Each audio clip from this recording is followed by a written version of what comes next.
Boa noite, queridos irmãos.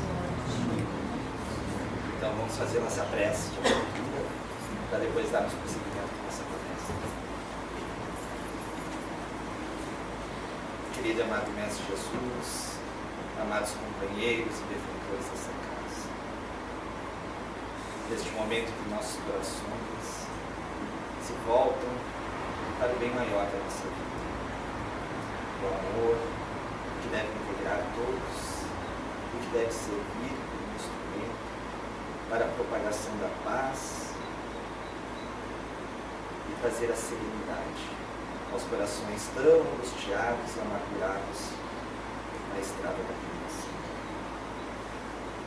Pedimos aos queridos benfeitores desta casa que iluminem a todos nós, que fortaleçam os laços que nos unem ao Evangelho de Jesus e fortaleçam ainda mais a fé que prepondera dentro de nós, para que em todos os momentos saibamos discernir aquilo que deve servir do nosso aprimoramento, o que não é útil na caminhada do saber.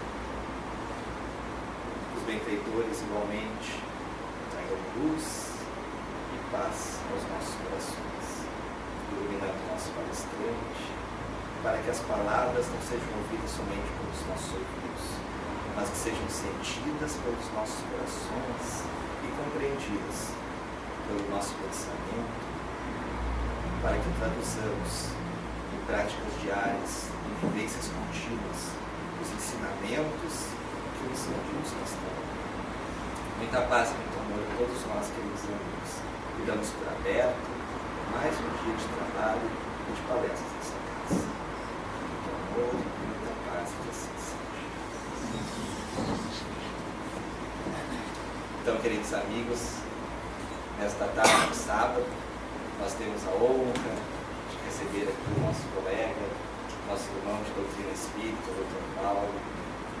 Ele que atualmente é presidente da Associação Médica Espírita do Estado do Rio Grande do Sul.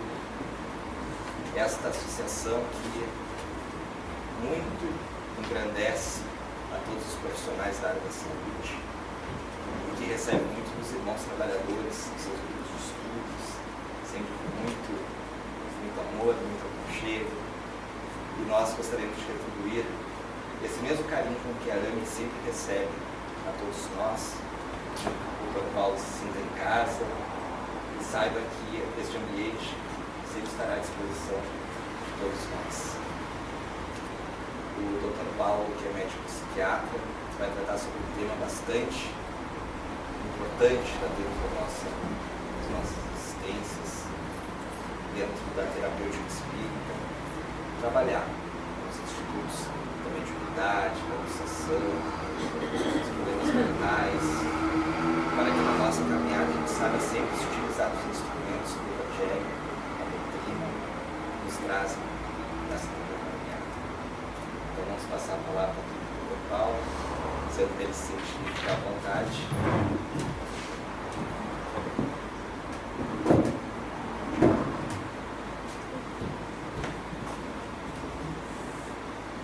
Vocês ouvem bem assim? Está captando o som aqui? Boa tarde a todos. Boa tarde. Agradecer a casa por mais um convite. É a terceira ou quarta vez que eu venho aqui. É sempre uma alegria retornar, né? Ver algumas pessoas conhecidas e outras que a gente passa a conhecer nesses encontros aí. Então,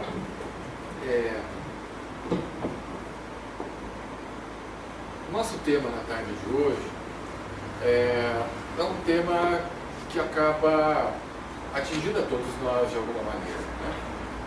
Seja porque tenhamos na mediunidade esse instrumento de contato com a realidade maior da vida, como diz Kardec, né? O médium é qual o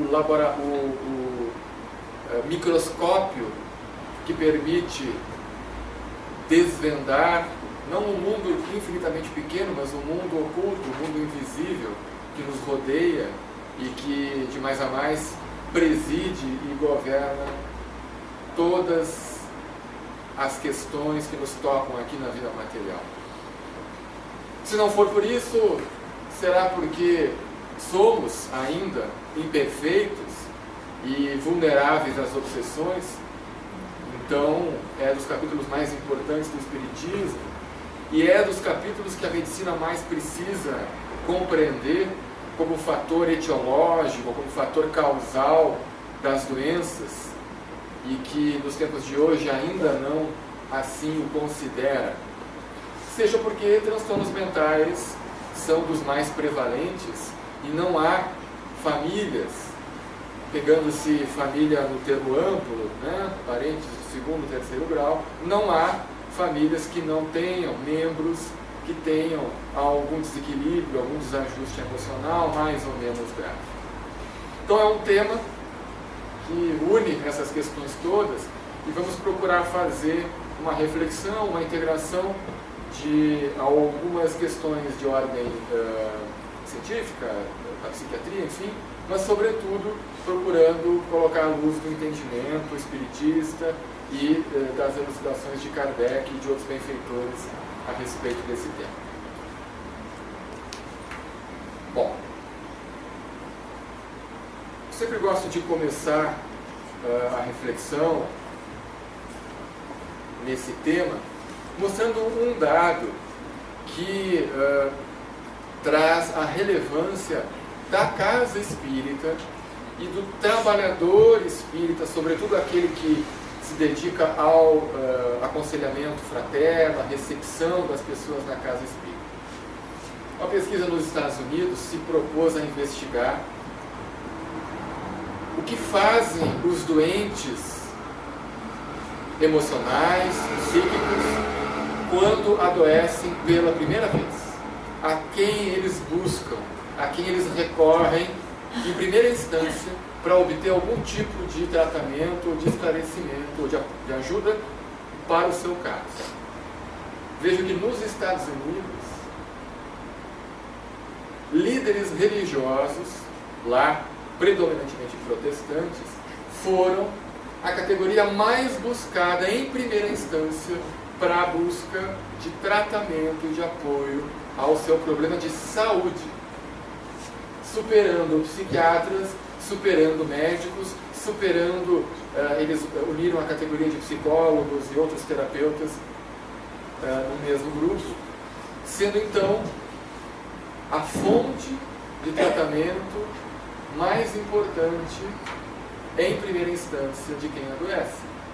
Essa pesquisa foi realizada na década de 70 e replicada na década de 90 e, a despeito de ser um período em que houve um grande número de novas medicações surgindo, uma grande consolidação da psiquiatria enquanto ciência médica, houve, no entanto, uma redução da busca por tratamentos convencionais e uma manutenção da busca pelo apoio religioso. Então, isso nos remetendo-nos à nossa realidade, nós temos apenas um dado, uma pesquisa nacional realizada recentemente em São Paulo, mostrando que o número de atendimentos à saúde em centros espíritas naquele estado supera ao número de atendimentos ambulatoriais de todos os hospitais do estado de São Paulo. Então, existe um sistema de saúde paralelo oferecido pelas casas espíritas e certamente pelas outras denominações religiosas que prestam auxílio indispensável às pessoas que adoecem, não apenas de problemas mentais, mas problemas emocionais de toda hora.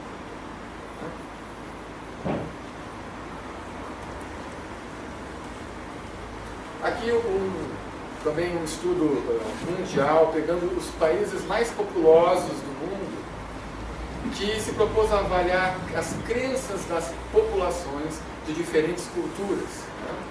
E nós vemos que, independente da religião, independente do quão secular, do quão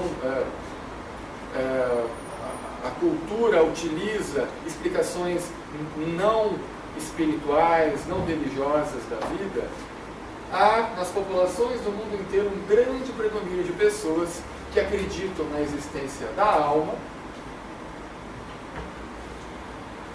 que é a primeira coluna,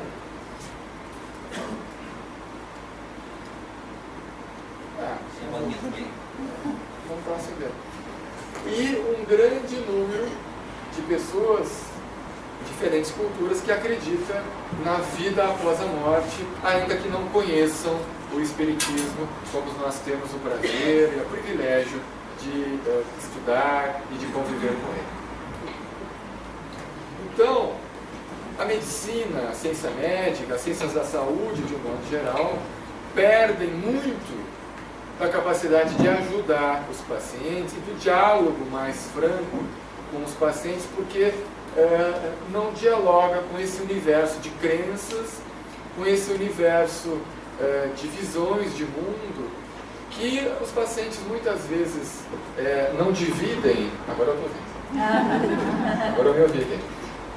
Os pacientes muitas vezes não dividem com o seu terapeuta, com o seu psicólogo, com o seu psiquiatra, essa visão, mas procuram o atendimento convencional, tomam suas medicações, fazem as suas cirurgias, enfim, mas também buscam o tratamento complementar espírita ou de outra religião, seja cirúrgico, seja da desobsessão, seja da água, seja da imposição de mãos, né?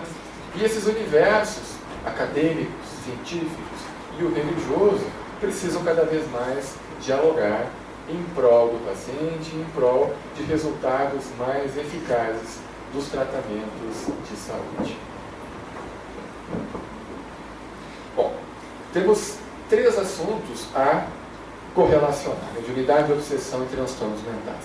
Eu gosto de começar por esse ponto, porque, infelizmente, recebemos ainda em consultório pessoas que têm uma visão exclusivamente espiritual da vida, esquecendo-se que estão encarnadas, esquecendo-se que o cérebro, tal como as células do corpo todo, adoecem e obedecem a leis biológicas que nos constrangem muitas vezes e levam ao adoecimento, a despeito de considerarmos, como consideramos, muito relevante o papel espiritual nesses casos. Dizendo diferente, de maneira mais direta, há pessoas que acham que todas as doenças mentais são fruto de espíritos, são fruto de obsessões, né? Ideia da qual não podemos comungar.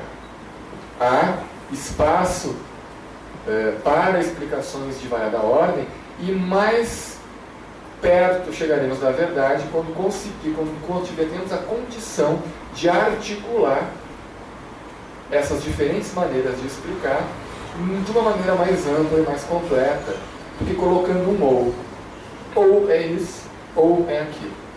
E muito menos quando negamos um lado da moeda. Então, existem transtornos mentais. E não precisa a ciência médica, nem o psiquiatra vir aqui dizer isso, basta estudarmos o que Kardec nos trouxe. Então vamos pedir apoio a Kardec para adentrarmos um pouquinho nesse assunto. Na questão 372 do Livro dos Espíritos, diz Kardec que o objetivo visa a providência, criando seres desgraçados, como os cretinos e os idiotas. Esses 2 termos, hoje muito pejorativos, eram termos da época, até técnicos, para fazer referência a alguns tipos de doenças mentais, sobretudo as que cursavam com uma perda intelectiva muito significativa. Então, responderam os espíritos: os que habitam corpos com tais deficiências intelectuais são espíritos sujeitos a uma punição. Sofrem por efeito do constrangimento que experimentam e da impossibilidade em que estão de se manifestarem mediante órgãos não desenvolvidos ou desmantelados. Fica claro aqui que Kardec reconhece a importância da estrutura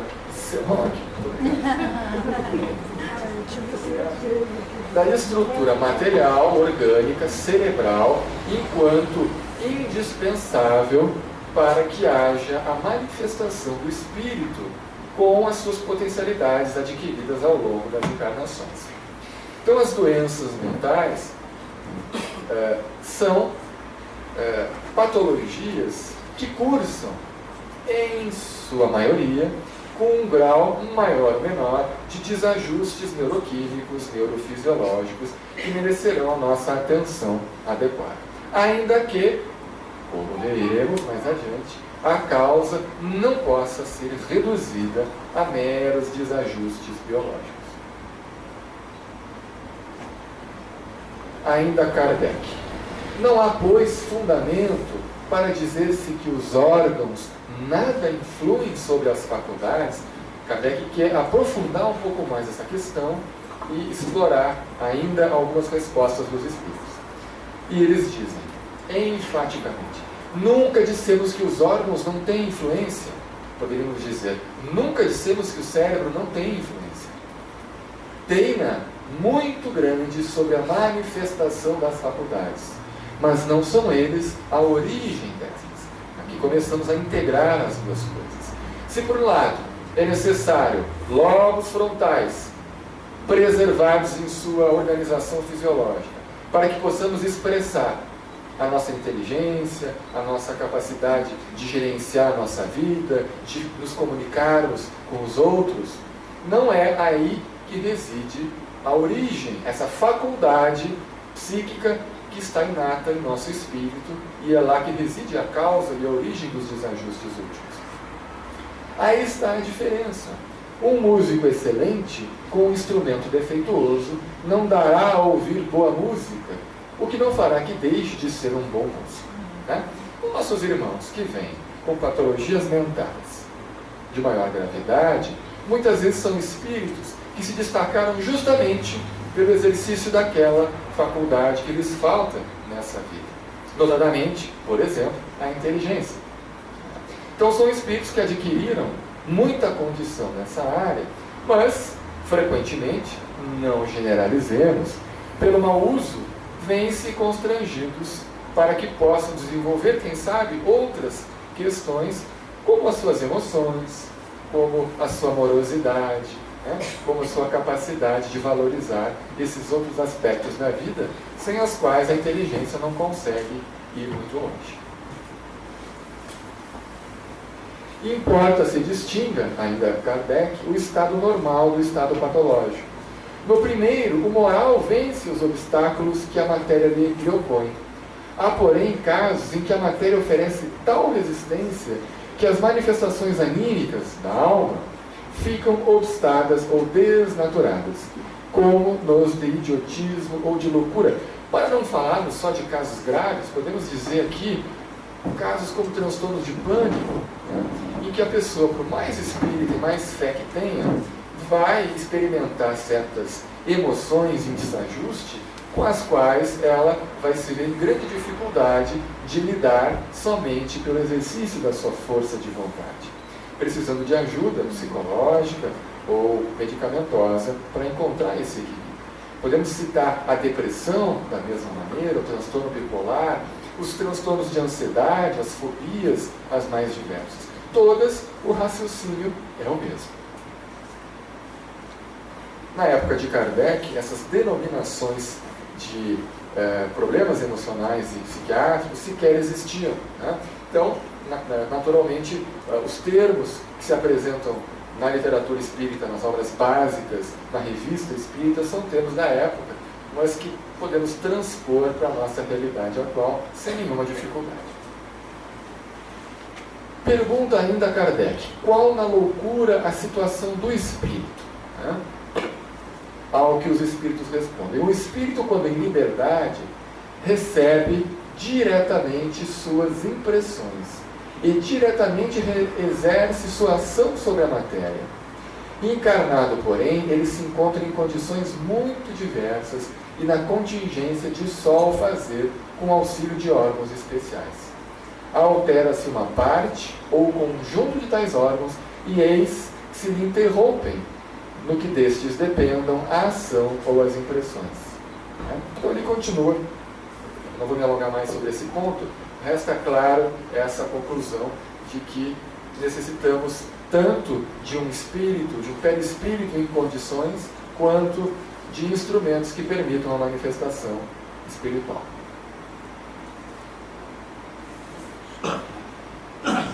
Kardec continua: então o desorganizado é sempre o corpo e não o espírito? Quer dizer, então é o corpo que desorganizou-se, mas o espírito está bem, permanece saudável? Os espíritos dizem sim. Mas convém não perder de vista que assim como o espírito atua sobre a matéria, também esta reage sobre ele. O corpo reage sobre o perispírito. O corpo reage sobre o espírito. É uma via de mão dupla. Dentro de certos limites, e que pode acontecer impressionar-se o espírito temporariamente com a alteração dos órgãos pelos quais se manifesta, e recebe as impressões. Então Kardec explica que muitas vezes o espírito que passou por uma encarnação inteira, por um estado patológico, ainda vai demorar-se na espiritualidade a poder se recuperar plenamente. Tal foi a impregnação do seu perispírito, foram as marcas deixadas por essa experiência, até que o reequilíbrio possa ser gradualmente encontrado na espiritualidade. Sabemos também pela literatura espírita complementar que há casos em que mais de uma encarnação será necessária, passando por aquela experiência da privação da saúde física ou mental, para que seja equacionado todo o desequilíbrio gerado no perispírito de irmãos que cometeram erros no passado.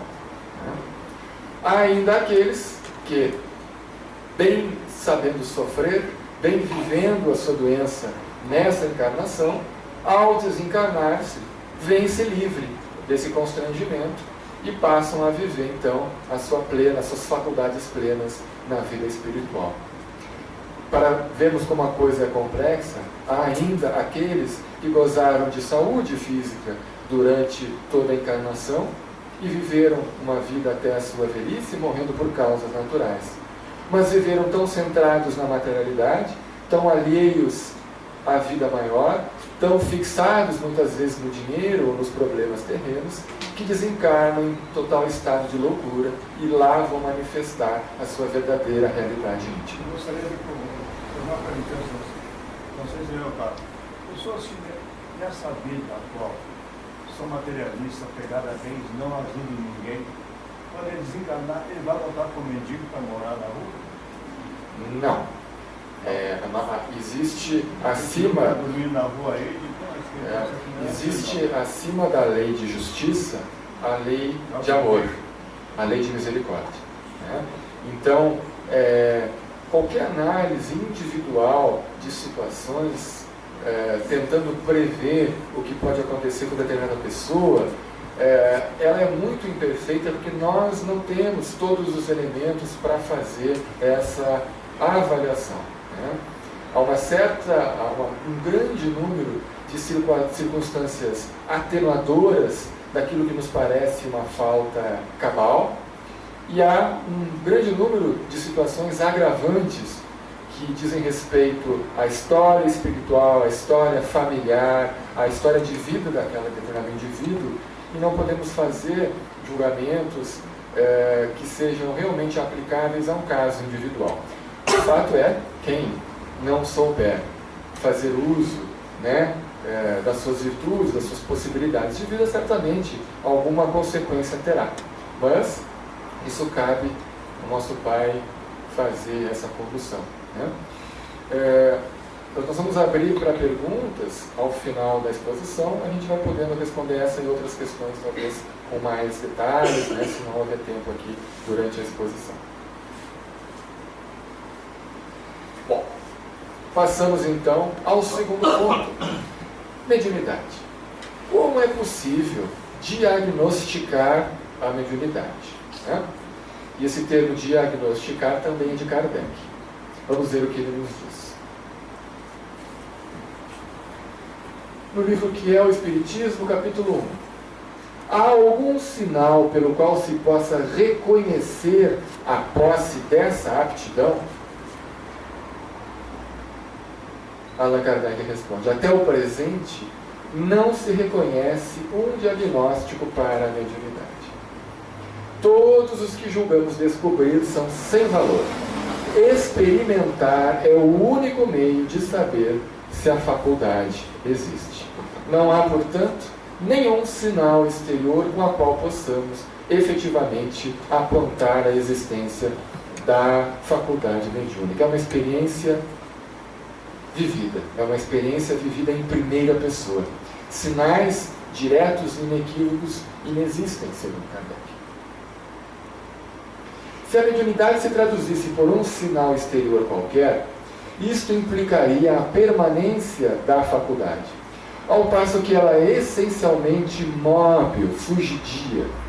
Sua causa física está na assimilação, mais ou menos fácil, dos fluidos perispirituais do encarnado e do espírito desencarnado. Sua causa moral está na vontade do espírito que se comunica, quando isto lhe apraz e não segundo a nossa vontade. Vejo então que nós temos uma tarefa árdua, difícil, que é de unir o entendimento dos transtornos mentais, né, e tentar diferenciá-los ou levar em consideração questões mediúnicas com as quais nós também não temos sinais inequívocos de detectar a sua presença. Veja que universo confuso, né? A psiquiatria é a única área médica que nós não temos nenhum exame capaz de dizer que aquela pessoa efetivamente tem uma depressão. A depressão não aparece em nenhuma ressonância magnética, em nenhum exame de sangue, em nenhum exame de laboratório, em nenhum exame de imagem. Tá? Tudo se dá pela avaliação, pela entrevista com o paciente, pelo entendimento do sofrimento, dos sinais, dos sintomas daquela pessoa. Quando nós queremos entender a mediunidade nesse papel, também temos dificuldade, porque ela também não dá sinais inequívocos. Tá? Vejam que somente com muita conversa, com muita paciência e muitas vezes aguardando o concurso do tempo, é que poderemos, junto ao paciente, poder identificar indicativos, né, de que ali possa haver um fenômeno obsessivo mais determinante ou alguma desregulação das suas faculdades sensitivas. Não é um processo fácil, né, pessoal? Temos que ter muita paciência de ouvir o consulente, de ouvir o paciente e de dar tempo ao tempo até que as coisas se mostrem na sua real natureza. Né? Vamos fazer então algumas reflexões sobre as causas dos transtornos mentais. Quais as causas? Tentando fazer essa integração da ciência espírita com o que a ciência médica já nos trouxe, né, de informações. Pode passar. Bom, todas as nossas doenças, segundo Emmanuel, têm uma causa moral. Todos os desarranjos físicos, mentais, têm uma causa última no espírito, que primeiro se processa no perispírito e então acaba sendo drenado para o organismo físico. Então, Emmanuel nos diz que um conjunto de inferioridades do aparelho psíquico, nosso orgulho, a nossa vaidade, nossa teimosia, nosso individualismo, enfim, essas patologias morais, esse conjunto de inferioridades, que é, na verdade, a nossa distância mental, espiritual à lei divina, a nossa distância ao que Deus espera de nós, é aí a origem primeira, né? Que vai, dentro dessas dificuldades que temos, fazer com que nós tenhamos atitudes, comportamentos, façamos escolhas contrárias à lei de Deus. E isso nós temos nos exercitado ao longo de dezenas de encarnações, né? Somos peregrinos de milênios de evolução em que, por não compreendermos a realidade maior, é que nos equivocamos, prejudicamos o nosso semelhante, desprezamos as oportunidades que apareceram e, naturalmente, ainda que a misericórdia divina predomine amplamente sobre a fria e simples, né, automatismo da lei de causa e efeito, nós vamos passar por essa lei de retorno, que nos fará experimentar, não como punição, mas como experiência educativa, situações de doença que vão, ora, nos ensinar algo que tenhamos a aprender, ora, expurgar do nosso espírito aquilo que imprevidentemente acumulamos nele e que não há outra maneira de tratar na espiritualidade. Né?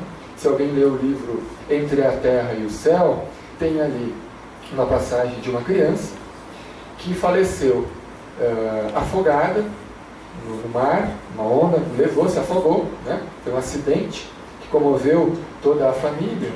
E essa criança foi para o mundo espiritual e permaneceu lá em tratamento por uma lesão na sua garganta, né? Uma ferida na sua garganta, que, a despeito de todo o esforço da espiritualidade, mesmo de sua falecida mãe, que lá acorreu para levar-lhe o consolo, o passe, as terapêuticas, enfim, não havia outra maneira de resolver aquilo senão uma nova experiência no corpo físico, para que aquele desajuste perispiritual fosse corrigido pela ação da matéria.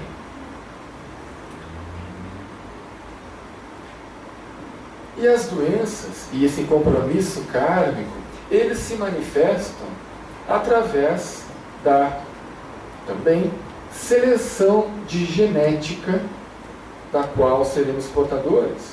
Né? Nossos benfeitores atuam ali sobre a escolha dos cromossomos e a organização gênica, de modo a podermos experimentar as circunstâncias de saúde ou de privação dela, de que necessitamos para evoluir. Não apenas isso, mas também colocar-nos-ão naquela família em que precisamos para desenvolver, passando pelas circunstâncias familiares, educativas, de trabalho, circunstâncias as mais diversas, que serão as experiências educativas de que precisaremos para evoluir. Porque não evoluímos só com doenças, né? Temos a doença como ferramenta, mas temos as circunstâncias todas da nossa vida que são oportunidades de aprendizado, sobretudo aquelas em que temos dificuldades, né? Bom, as circunstâncias são muito importantes para o adoecimento mental, né? Nascemos numa família, muitas vezes, com privação de afeto, né? Em que não nos sentimos amados, em que não tivemos a presença de um dos pais ou de ambos, né?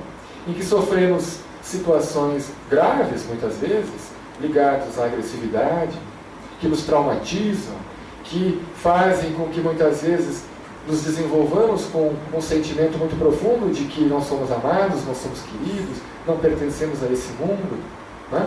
Então, essas circunstâncias impregnam o nosso desenvolvimento cerebral e vão responder mais adiante pelas doenças que conhecemos, né? Depressão, ansiedade, insônia, enfim. Então, a ciência materialista muitas vezes começa ali na genética como ponto inicial. Nós temos toda uma cadeia anterior que forja essa escolha genética.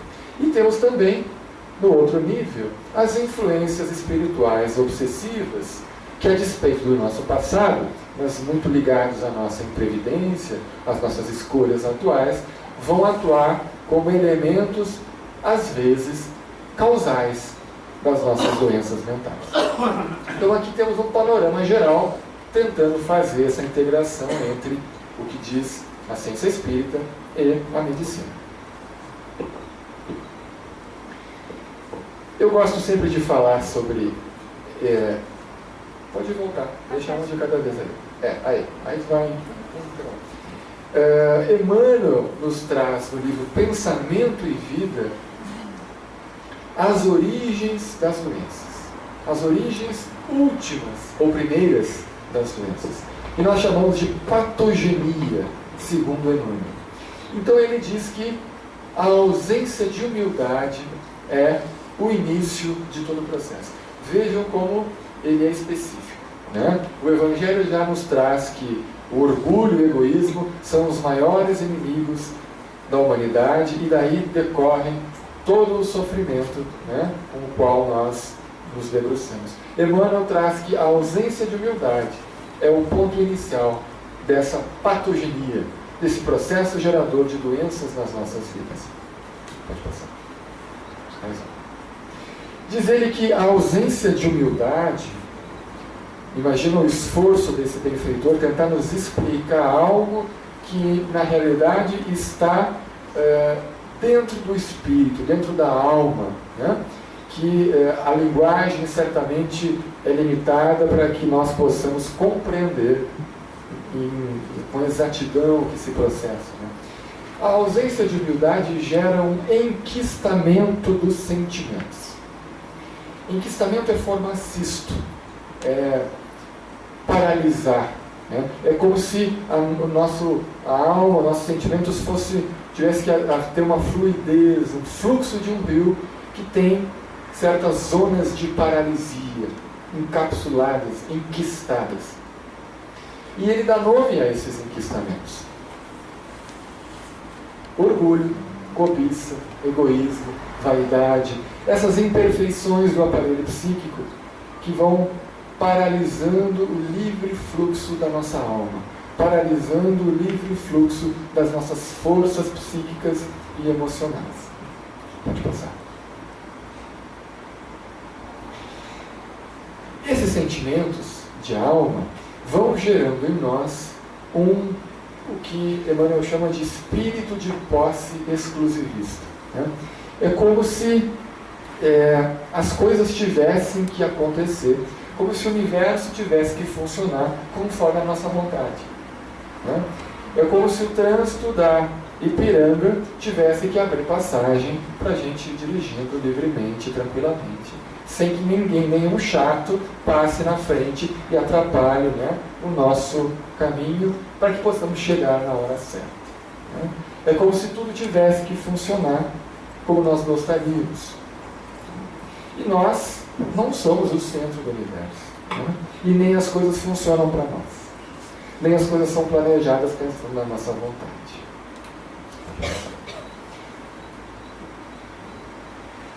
Essa dificuldade de estarmos em harmonia com as nossas emoções internas, de estarmos em harmonia com o fluxo da vida e compreendendo o porquê das pequenas coisas que nos acontecem e que vão nos enervando muitas vezes, vai gerando um estado de tensão emocional, de tensão psíquica, que não é uma mera ansiedade, um mero estresse, é algo mais profundo, né?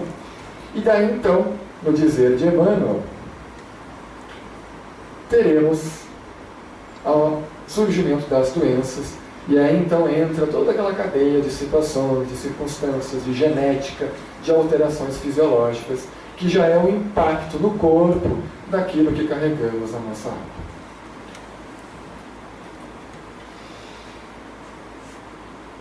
Os processos obsessivos, chegando mais detidamente ao ponto principal da nossa fala, eles podem causar transtornos mentais? Os espíritos obsessores podem causar transtornos mentais? Né? Essa pergunta, algumas dessas perguntas frequentemente eram feitas quando fazíamos exposições sobre temas correlatos a esse, e optamos por organizar uma palestra com base nas perguntas principais do público, né? Então vamos desenvolvendo esse raciocínio a partir de perguntas. Então sempre se perguntava: as obsessões podem causar transtornos mentais? Também, não sou eu que vou responder. A literatura espírita tem vastas informações a esse respeito. Divaldo Franco, Joana de Ângelo, através de Divaldo Franco, nos traz a seguinte lição: essa imposição psíquica frequente e insidiosa, falando ela sobre as obsessões, afeta os neurotransmissores, facultando que moléculas, neuropeptídeos, serotonina, dopamina, noradrenalina, responsáveis pelo equilíbrio das comunicações, as desconectem, produzindo a alienação. A mente, que não é física, emite ondas especiais que são captadas por outras equivalentes, que sincronizem com as emissões que lhes são direcionadas. Há em todo o universo intercâmbio de mentes, de pensamentos, de vibrações, de campos de energia. Então, Joana nos traz algo bem específico. Sim, quando há uma ação pertinaz sobre um indivíduo que de outra forma não consegue defender-se, pode haver ali um desajuste exatamente nos neurotransmissores, aonde as nossas medicações atuam, né? Trazendo então, ou sendo responsável pelo surgimento das patologias mentais.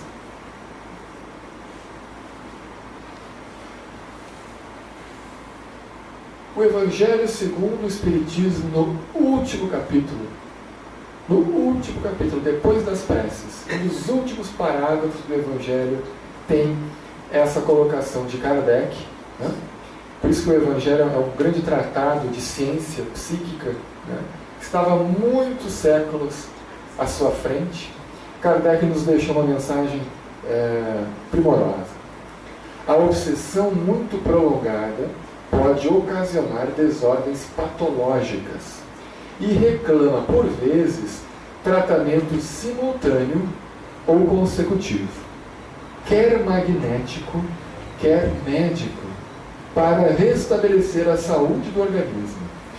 Ainda que destruída a causa, ainda que já não haja mais o processo obsessivo em cima daquela criatura, tenha vindo aqui na União Espírita, fez a desobsessão aí 12 vezes, saiu tranquila, ainda assim, um processo muito pertinaz pode trazer um desajuste orgânico que resta nos combater os efeitos, muitas vezes através, inclusive, da terapêutica médica. Vejam a capacidade de Kardec, né, a visão dele, 150 anos atrás, de articular esses universos tão complexos e nos trazer lições que ainda hoje estamos tentando entender na sua profundidade. Qual a relação entre mediunidade e transtornos mentais? Bom, vamos adiante.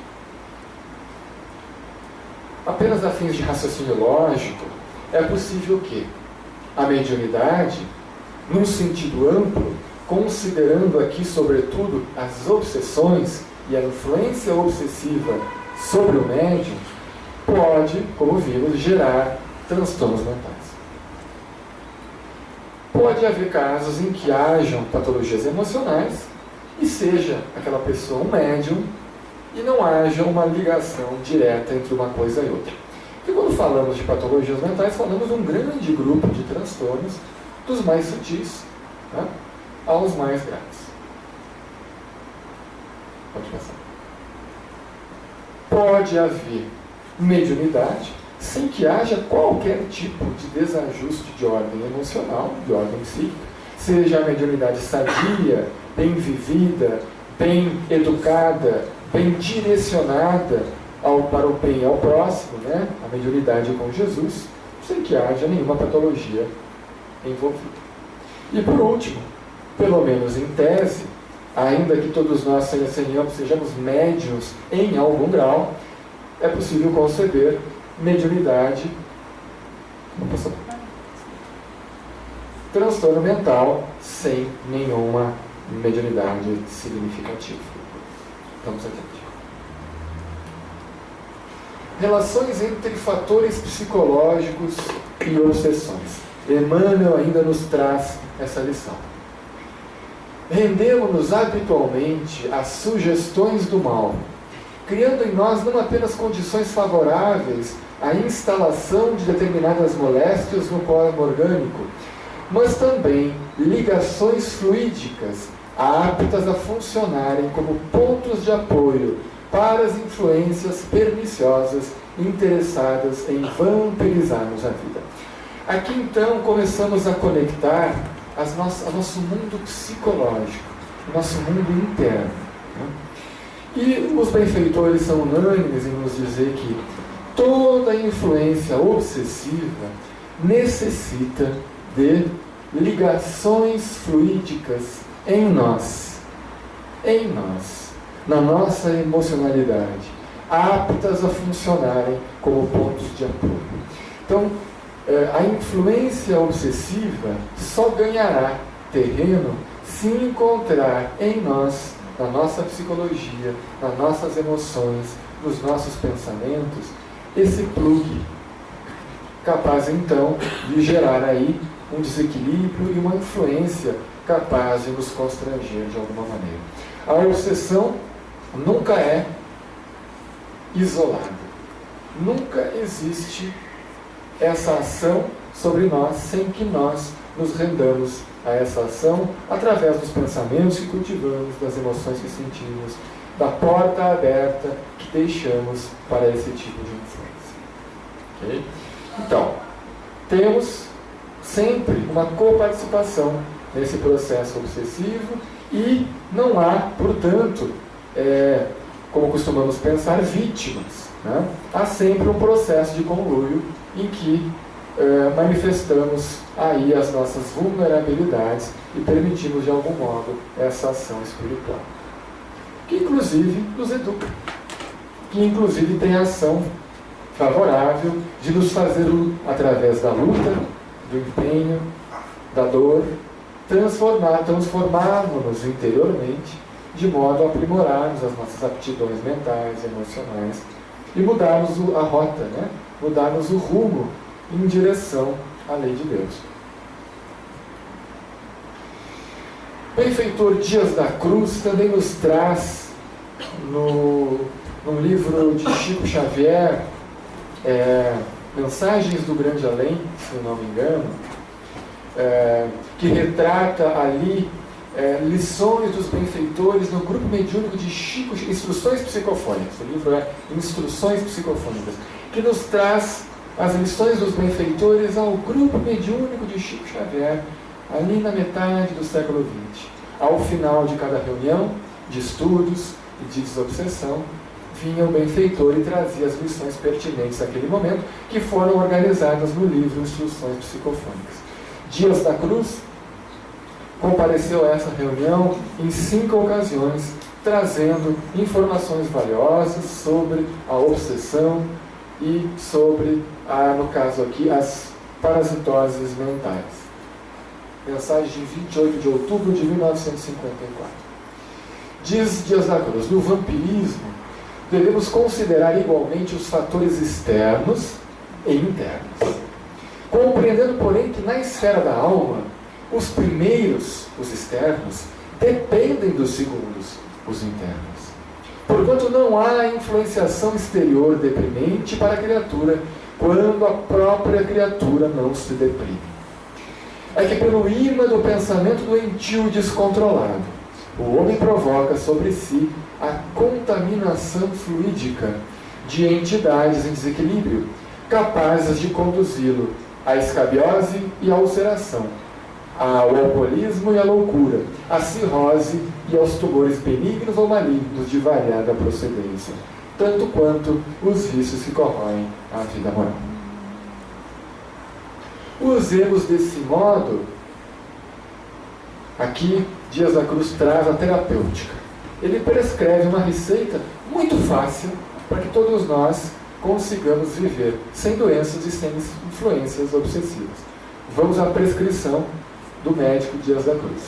Usemos desse modo, na garantia de nossa higiene mental e psíquica, os antissépticos do Evangelho, que são bondade para com todos, trabalho incansável no bem, otimismo operante, dever irrepreensivelmente cumprido, sinceridade, boa vontade, esquecimento integral das ofensas recebidas, fraternidade simples e pura, constituem sustentáculo de nossa saúde espiritual.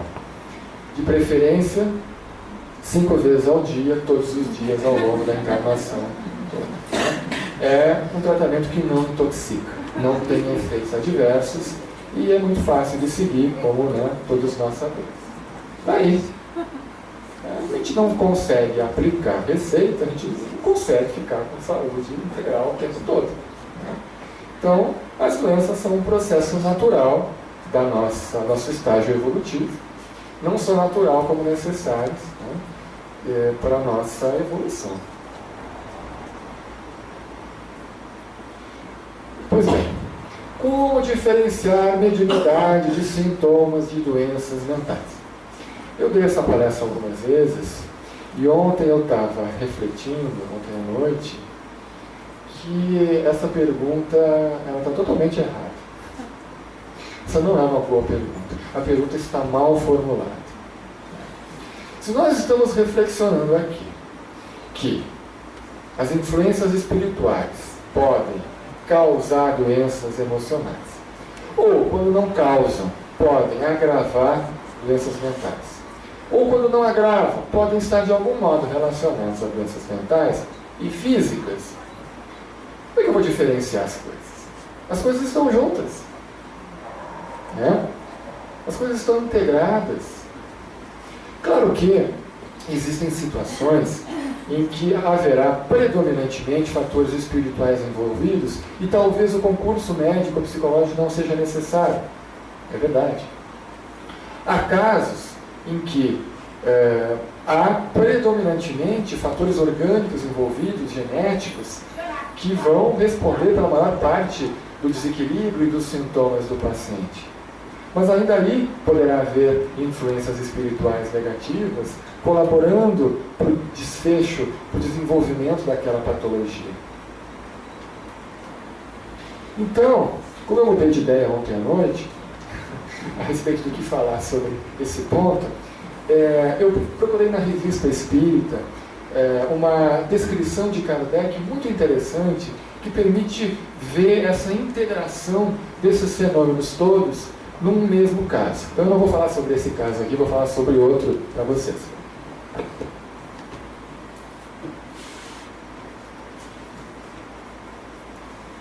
Revista Espírita de 1863.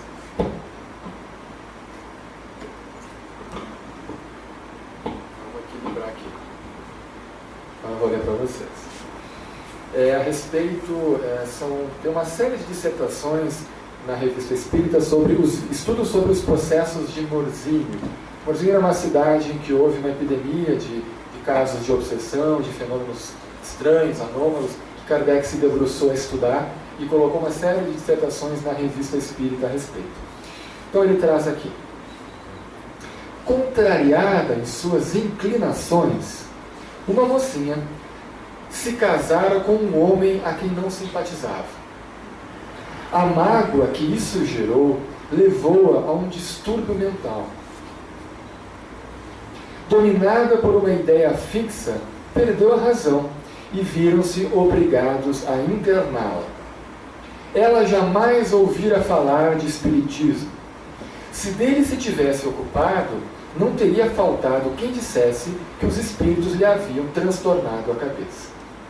Então, uma moça se casou, né? Sabe-se lá por que com alguém que ela não gostava, e adoeceu e enlouqueceu por causa disso. Meramente por essa revolta íntima, por esses fatores emocionais envolvidos no caso. Sem haver aqui um fator determinante espiritual, seja encarnatório, seja obsessivo, para esse adoecimento. E ela foi internada entre os doentes mentais. O mal provinha, assim, de uma causa moral, acidental e toda pessoal, compreendendo-se que, em tais casos, os remédios normais não poderiam ter nenhuma valia. Como não havia nenhuma obsessão aparente, podia-se duvidar igualmente da eficácia da prece. Né? Se é só orgânico, refletindo ele lá, né? Se é só uma questão interna, íntima, podia-se duvidar, inclusive, que a prece pudesse ter algum efeito nessa senhora, nessa menina. Um membro da Sociedade Espírita de Paris, amigo da família, julgou dever interrogar um espírito superior a respeito do caso, que respondeu: a ideia fixa dessa senhora, por sua própria causa, atrai à sua volta uma multidão de espíritos maus, que a envolvem com os seus fluidos e alimentam suas ideias, impedindo cheguem até ela as boas influências. Então vejam que a causa não era espiritual, mas ela entrou num processo vibratório tão negativo que atraiu uma multidão de espíritos em torno dela que fizeram, aí sim, agravar o caso, né? De modo a impedir, inclusive, que ela pudesse receber o auxílio espiritual. Os espíritos dessa natureza abundam sempre em meios semelhantes ao que ela se encontra e muitas vezes constituem obstáculos à cura dos doentes. Kardec agora está falando do meio. Kardec não, o espírito, né? Do meio que ela se encontra. Será que era um meio, ela não conhecia o espiritismo? Será que não era um meio materialista? Será que era um meio em que as pessoas talvez não valorizassem os aspectos emocionais, os aspectos emotivos de cada um? Será que essa moça foi imposta a esse casamento, não foi uma escolha de livre vontade, como era comum em outras épocas? O meio. Os espíritos abundam. Contudo, podereis curá-la, diz o espírito, mas para tanto é necessário uma força moral capaz de vencer a resistência. E tal força não é dada a um só.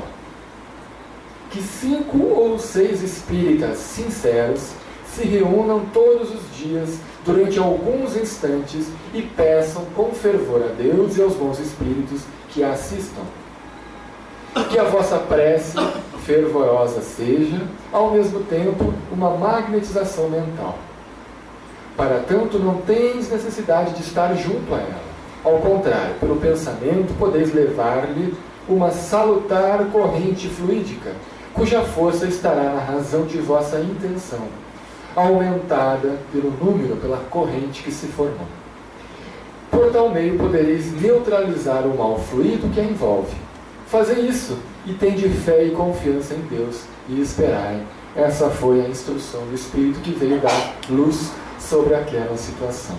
Eu achei muito interessante esse caso, porque nos fala dos fatores psicológicos individuais responsáveis pelo nosso adoecimento, dos fatores do meio que também concorrem para desfechos como esse, da possibilidade de que, ainda que os espíritos não sejam os causadores, de atrapalharem ainda mais a evolução daquela pessoa, que de outra sorte poderia se recuperar, talvez com mais facilidade, como vemos os nossos pacientes em tratamento, mas que não têm uma visão maior da vida e não conseguem, muitas vezes, liberar-se de certos transtornos, ainda que a terapêutica medicamentosa, a psicoterápica, seja feita da maneira como convém, né? Há, muitas vezes, a espiritualidade inferior atrapalhando o desenvolvimento e a boa evolução daquele transtorno.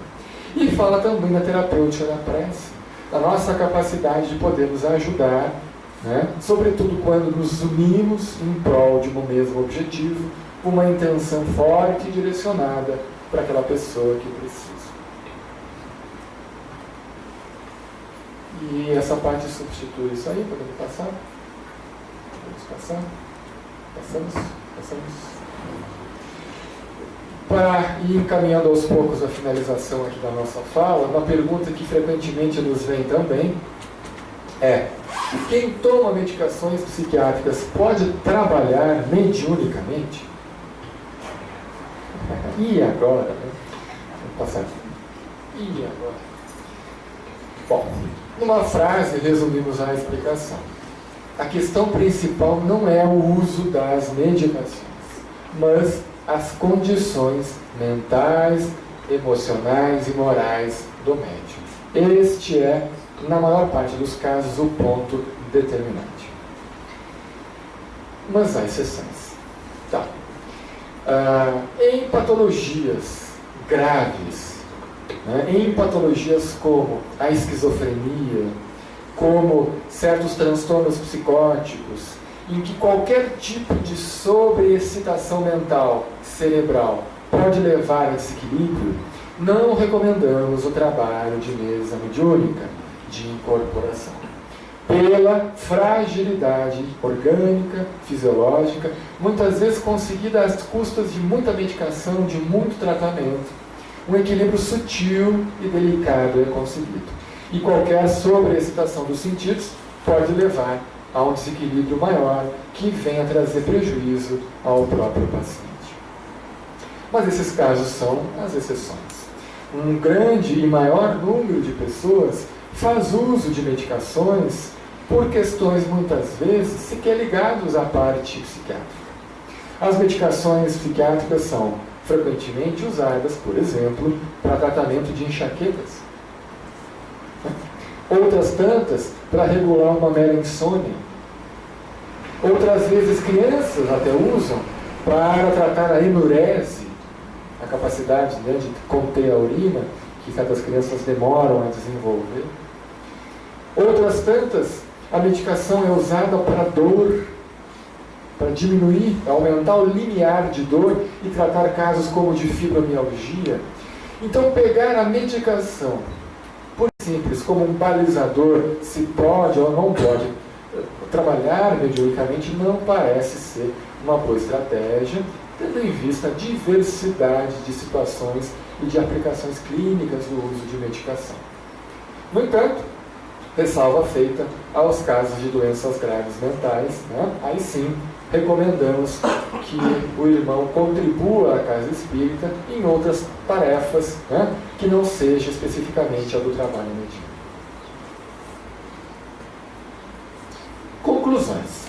Este, então, é um assunto que nos parece da mais alta importância, tanto no meio espírita, a casa espírita, que recebe pacientes, que recebe doentes, que dá orientações, muitas vezes ligadas à saúde, quanto é, sem dúvida, para nós, médicos, que precisamos, nesse século XXI, temos esperança que isso aconteça, reconhecer e considerar cada vez mais o papel deste fenômeno obsessivo, destas questões ligadas à nossa sensibilidade mediúnica, como elementos, muitas vezes, determinantes para o adoecimento das pessoas, sem o qual não se poderá, com frequência, obter resultados mais satisfatórios do que atingimos hoje em dia.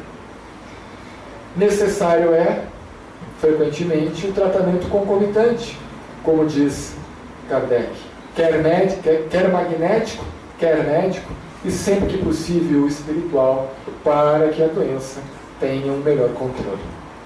Assunto complexo e requer da nossa parte, espíritas, cautela e prudência na análise de cada caso individualmente e um apoio e uma orientação espiritual segura. Ok? Espero ter respondido a algumas questões em torno desse tema aí tão complicadinho e fico à disposição, se a casa permitir, mais algum tempo para perguntas. Bom, o que quer dizer tratamento concomitante? Significa que o paciente precisa tratar ao mesmo tempo, tanto tomar o seu remédio para a sua doença, quanto buscar ajuda espiritual para tratar aquelas partes da doença que não é física. Tratar ao mesmo tempo. Eu queria fazer perguntas, várias perguntas. Vamos disponibilizar para algumas perguntas, né? Acho que vão ter uma ordem. Isso. Aí todo mundo, alguém pode levantar a mão e a gente vai verificando a ordem para cada um deles. Então, pode falar, por favor. A questão quando a pessoa não tem a sensibilidade que aflora, que consegue ver esse processo de obsessão tão claro a ponto de tentar se livrar, né?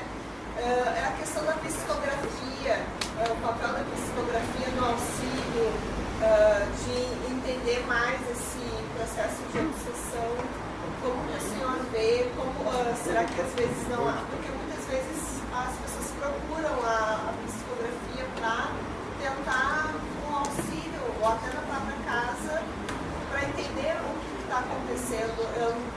Quando o senhor estava fazendo essa exploração, eu acho às vezes muito difícil a gente se dar conta de alguns processos de obsessão, né? Principalmente qual é o caso, né? Que também está junto nisso. Às vezes a pessoa, nós como encarnados estamos em uma determinada evolução, mas aquela ligação com uma outra vida, de repente aquele nosso companheiro, enfim, ele ainda não está tão trabalhado ainda para fazer esse papel de obsessor, né? Então há um desequilíbrio muito grande, mas a sensibilidade da gente às vezes não é tão compatível para conseguir entender isso, né? Então fica muito difícil assim, para mim entender como que a gente consegue os recursos para entender melhor esse papel do obsessor, a desenvolver mais a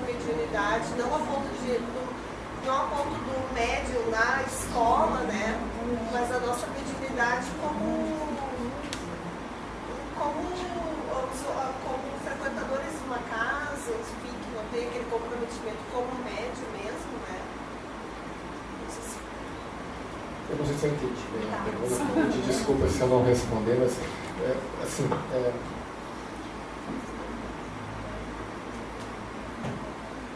muitas vezes o processo obsessivo ele vai se dar de maneira sutil, né?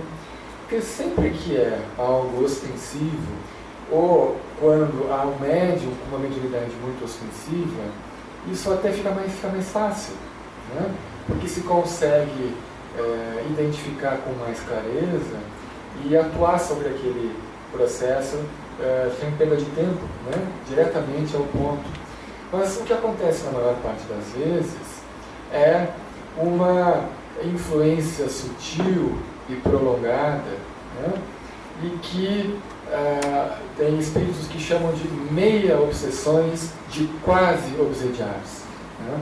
Essas são mais ubíquas, são mais espalhadas e influenciam muito a nossa vida.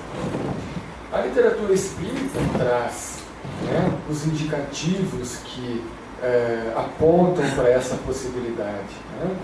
Ideias fixas, né? Pensamentos negativos repetitivos, quando nós nos sentimos mais infelizes do que os outros, quando nós achamos que o nosso sofrimento é maior do que os outros, né? Quando, a despeito dos nossos esforços, as coisas, os sentimentos, os pensamentos se repetem, sempre num tom de dificuldade, de medo, de angústia. Isso pode aí apontar a existência de um processo obsessivo, né? E a casa espírita e a orientação espiritual, seja ela via psicográfica ou de qualquer outro modo, é o local adequado para que se possa esclarecer a natureza do problema, né? E encaminhar o tratamento adequado. Mas que vai depender sempre também do nosso esforço, né? Da nossa capacidade de mudar o padrão vibratório, de termos persistência em passar por essa experiência que, se ela se estende muito tempo, provavelmente tenha questões kármicas, como tu falaste, envolvidas.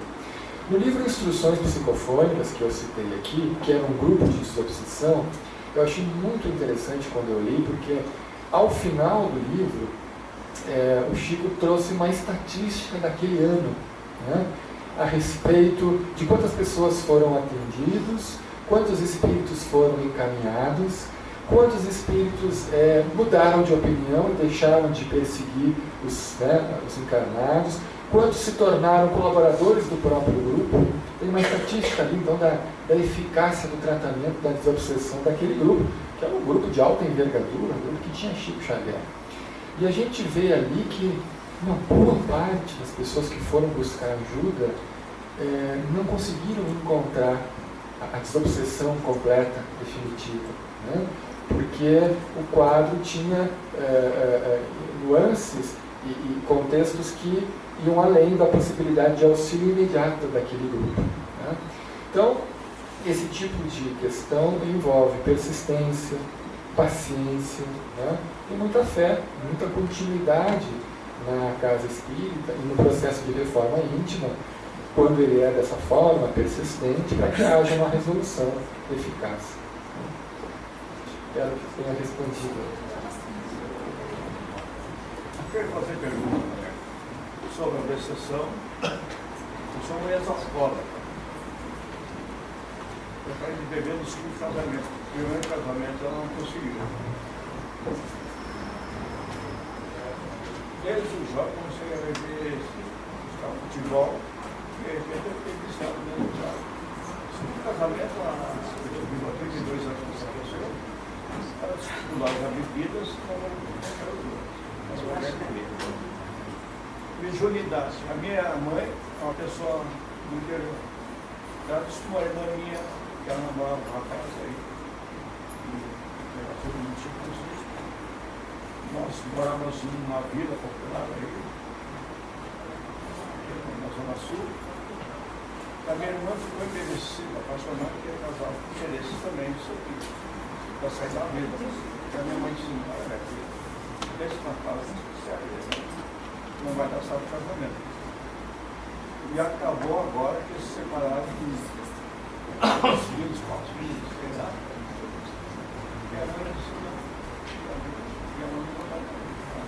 Então agora para não perder sozinho, ele já pegou uma mulher nova, tem 69 anos, ele tem 60. Aí ficou uma gatinha lá, está numa boa.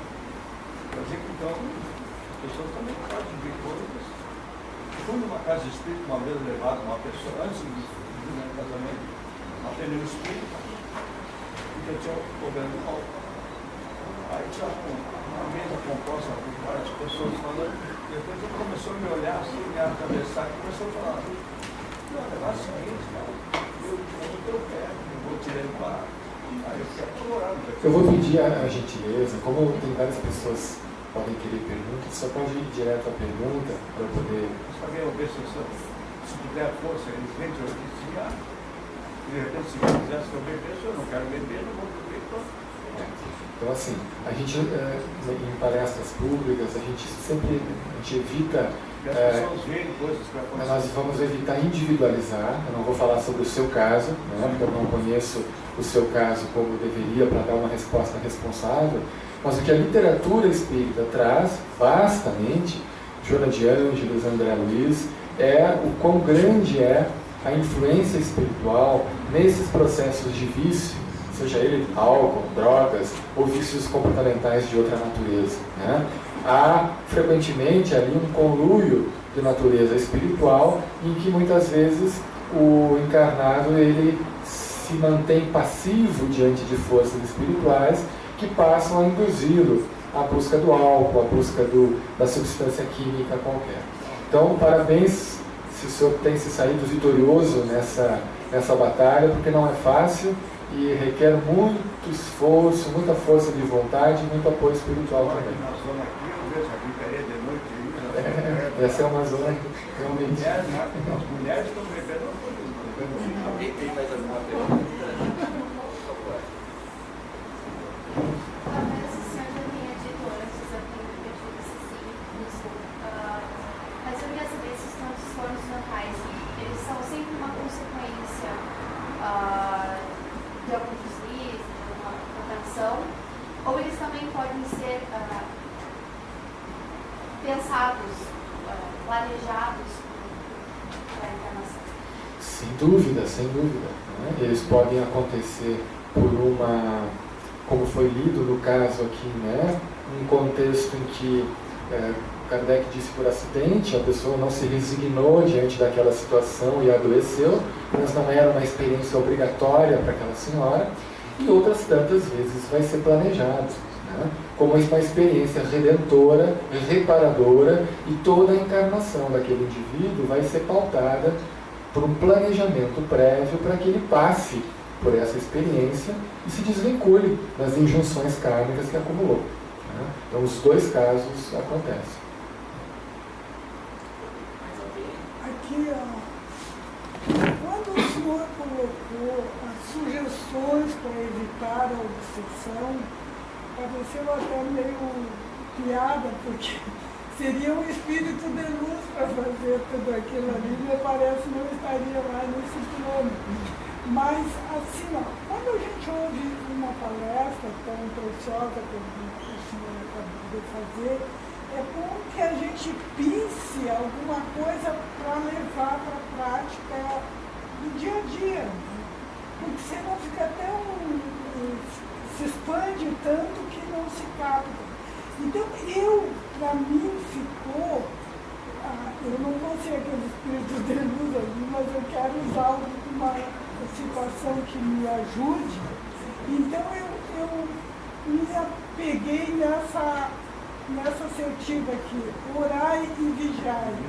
Então, se eu estiver voltada para a prece, vigiar no sentido de policiar os meus pensamentos, as minhas atitudes, o meu relacionamento, eu acho que no sentido de evitar, eu captei bem, essa é a minha pergunta.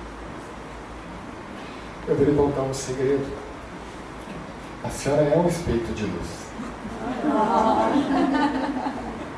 Todos somos, né?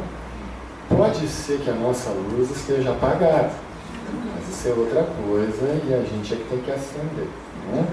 Como o próprio Cristo disse, deixai brilhar a vossa luz. Então, todas as lições da espiritualidade, elas não são para encarnados.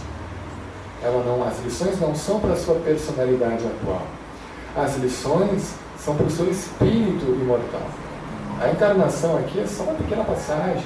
Essa personalidade que a gente tem, esse nome, essa profissão, é só um recurso de identificação transitório, mas a realidade é a da vida maior. Né?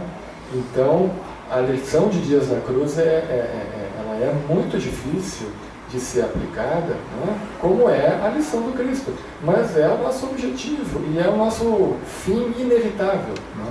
Nós inevitavelmente, a despeito da nossa teimosia, teremos a capacidade de praticar aquela receita todos os dias, diariamente, né? E temos a eternidade para viver aquela realidade. Isso não deve nos desanimar, porque, afinal de contas, Deus está esperando por nós, Ele tem paciência e vai ter até que nós consigamos atingir esse nível.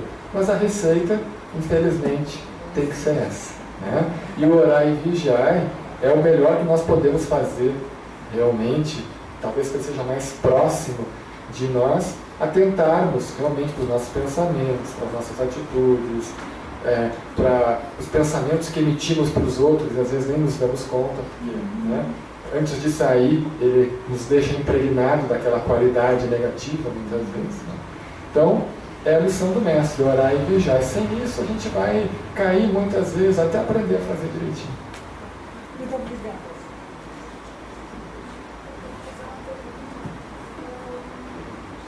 Hoje ele ensina ainda mais de mãos dadas com a religião, mas e se porventura vem um paciente e que o médico não acredita, e esse paciente tem as duas questões, tanto a questão física quanto a questão espiritual, e o médico não acreditar na religião, que possa ser uma causa excessiva, e não fizer recomendação desse tratamento também, não sugerir, como que ficaria assim? A gente contaria com uma espiritualidade maior para conduzir essa pessoa, já que o médico mesmo não indicou esse tratamento paralelo? Eu acho que entendi a tua pergunta, mas eu vou começar respondendo assim, que essa pessoa, ainda que o seu médico não considere como deveria esses fatores espirituais, ela própria pode fazer muito por si, com leitura, com estudo, com a prática religiosa, com a ida à casa espírita, com a orientação espiritual ou na sua denominação religiosa. Né? E é o que acontece na maior parte das vezes. Né? As pessoas têm, principalmente no Brasil, uma visão integrada dessas coisas. Ainda que o médico não a tenha, a pessoa busca a terapêutica complementar, toma a sua homeopatia, toma o seu passe, faz o seu trabalho espiritual, né? E busca o recurso médico dentro dos limites que o recurso médico pode oferecer e entender quanto àquela patologia. Também tem uma coisa delicada, que é o contrário. O exemplo que tu deu, por exemplo, o médico está vendo que tem um processo espiritual ali junto, e a pessoa não tem uma visão espiritual. Né? Aí é o oposto. Né?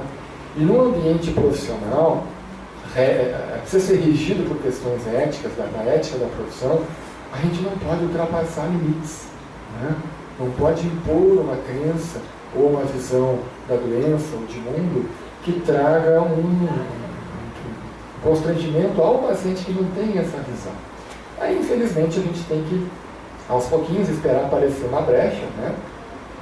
Para poder fazer algum tipo de apontamento nesse sentido, delicadamente, para que o paciente então busque esse auxílio complementar para a sua patologia. Né? Frequentemente a gente passa no consultório isso, né? É o que a espiritualidade faz conosco. Né? Quando nós não estamos prontos para receber o auxílio, ela espera. Ainda que nós estejamos sofrendo no umbral né, sofrimentos atrozes. Se não houver da nossa parte a condição de receber auxílio, por mais amor que eles tenham por nós, vai predominar a necessidade de passar por aquela experiência e evoluir. Né? Aí então o auxílio vem na hora certa. Mais alguma pergunta?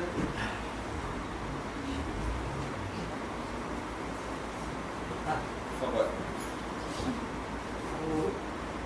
O senhor mencionou durante a sua exposição o diagnóstico de todo esse processo. E agora o senhor falou de algo muito importante, a meu ver, que é a autoeducação. Bem, tem lá no Livro dos Espíritos, a questão 919, tá? uma manifestação do Santo Agostinho, e que eu acho que vem bem de encontro ao grande encaminhamento que nós temos que dar para nossas inquietudes, para nossas desordens, nossos medos, ansiedades, seja o que for. E que, resumindo o que ele diz, é o seguinte: ao colocares a cabeça no travesseiro, diariamente, pergunte a ti mesmo: o que tu fez contigo hoje? Seleciona as coisas atrapalhadas, sejamos honestos nesse sentido, e as coisas bonitas. E aí então você abre espaço para a tua oração. Pai do céu, me ajuda para não fazer mais essas bobagens amanhã. Então eu vou orar e vigiar para não repetir os mesmos descuidos de ontem. E, num segundo momento, que eu possa fazer muito mais coisas bonitas, como certamente todos nós fazemos diariamente algumas. Está correto esse posicionamento? Ele é orientativo, ele é corretivo? Olha, se foi o Santo Agostinho que disse, eu suspeito que ele esteja com a razão. Não, ele, porque isso é a visão científica disso, já que sou eu o médico. Sim. A minha fala, às vezes, tem o objetivo de aliviar certos corações espíritas que, por se sentirem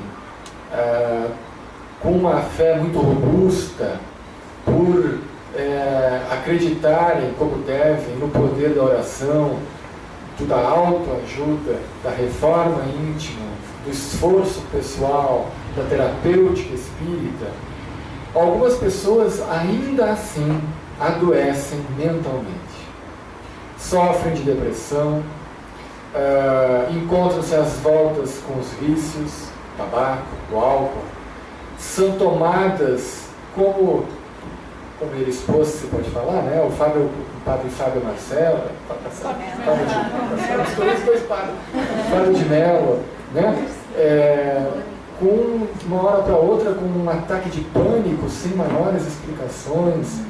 E isso, pessoal, em nada desmerece o poder da fé daquele sujeito. Não quer dizer que o sujeito não seja um bom trabalhador espírita, que não esteja no caminho certo, que esteja, né?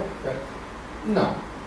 Porque isso gera, eu vejo em alguns pacientes, um preconceito, uma dificuldade tão grande de ter que aceitar a sua doença, e às vezes eles postergam tanto tempo lutando contra aquilo que está na cara, que é um problema emocional, né? E precisa de ajuda, então relutam tanto em buscar essa ajuda, muitas vezes agravando a sua condição de saúde, que essa palestra, às vezes, ela é pensada também para essas pessoas, pessoal, são os espíritas, mas a gente adoece, desculpa, a gente adoece, né? Ainda que nós tenhamos uma das ferramentas mais valiosas para prevenir o adoecimento, né? E tenhamos essa compreensão de que muito nós podemos fazer por nós mesmos, como coloca o Santo Agostinho, às vezes a gente precisa de ajuda, às vezes a gente precisa de remédio, às vezes a gente precisa de terapia. Agora, remédio e terapia, sem fazer o que o Santo Agostinho disse, não vale muito também. Aí é o outro extremo, né? Achar que tudo é biológico, tudo é remédio, tudo está nas mãos dos médicos, e nós somos meros vítimas biológicas de desarranjos que acontecem ao acaso, que o cidadão lá que estudou tem que resolver por nós. Aí também não dá, né? Por isso essa visão integradora, né? De tentar articular essas possibilidades todas nesse universo que, convenhamos, é bem complexo e que a gente ainda tem muito a entender e a desbravar, né? Então, em nome da União Espírita, nós agradecemos fraternalmente a palestra e muito mais os conselhos e orientações dados pelo nosso querido irmão Paulo Rogério, e que nós consigamos, ao longo da nossa trajetória, fazer honrar e servir as diretrizes que o Espiritismo coloca no nosso caminho, que são as verdadeiras máximas do Cristo, renovadas e trazidas para o nosso momento atual. Então, aproveitando a presença do nosso querido irmão, que vai fazer a prece de encerramento com nós.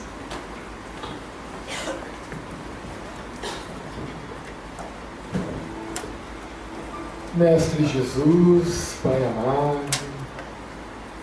neste momento em que estivemos reunidos em Teu nome, em que estivemos, Senhor, recebendo as Tuas influências benfazejas, as Tuas energias tonificantes, revigorando o nosso espírito, desanuviando nossa mente, que possamos, Senhor, retornar aos nossos lares, reassumindo nossas funções e responsabilidades diante da vida, cada vez mais conscientes do Teu amor por nós, cada vez mais conscientes do nosso dever, Senhor, de Te representar diante da vida, através das ações, através do testemunho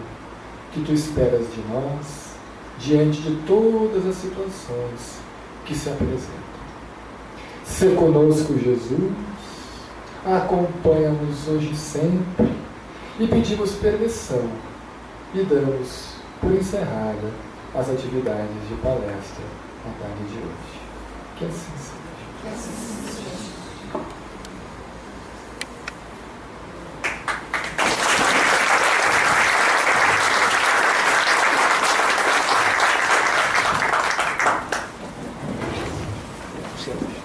Obrigado por vir conhecer. Vou te mandar umas coisas, tá? Obrigado.